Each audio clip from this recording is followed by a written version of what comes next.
I went to an air show in Billings, Montana, where I grew up, and saw the F-14 Tomcat for the first time, sat in the cockpits, took some pictures and said, gosh, this is what I want to do with my life.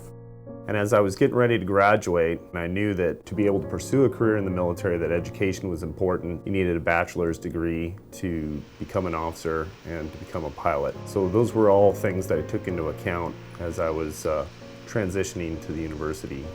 Studied political science and Spanish at Arizona State. Moving towards graduation is when I went to a job fair and met a naval recruiter for officer candidate school. I took the Navy Marine Corps Aviation Battery, did well on it.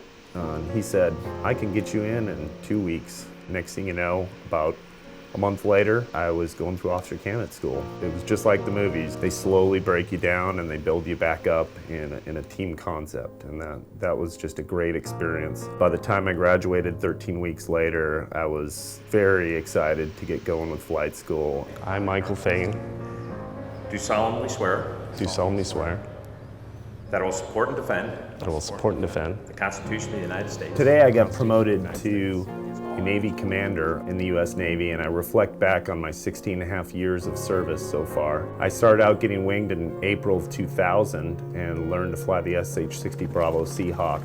And I was deployed for several NATO operations and Operation Iraqi Freedom on the backs of frigates, destroyers, and cruisers. And that's where I spent the majority of my sea time. I went to my first shore duty overseas to Naval Air Station Rota, Spain, and got to fly the C-12. I became a full-time support officer, which is basically an active duty officer for the Navy Reserves. I had the opportunity to fly the DC-9 transport aircraft. That took me to almost every continent of the world except for Antarctica. I moved to San Diego 2 years ago, and I'm serving on the Admiral's staff for the Commander Naval Air Force Reserves. It's an awesome opportunity, get to meet great people and see the strategic side of the Navy. And I also get to do a little flying with our squadron that is here on station, VR-57, the Conquistadors, and they have allowed me to go fly with them with the new Navy C-48 Clipper. Overall enjoyable experience, 51 countries, every region of the world, and great people. I'm here in the C-48 Clipper with VR-57, the Conquistadors, on board Naval Air Station North Island. Go Devils!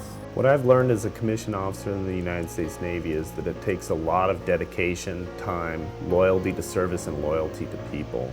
You have to take care of your people and lead them in unique situations so that they will follow you and follow the mission. After everything I've done in the Navy, I cannot stress enough how they stressed and I stress to you that education is the foundation for any good career, and to continue your education as much as you can. I wear a Sparky on my right shoulder to remind me where I came from, where I went, and where I'm going.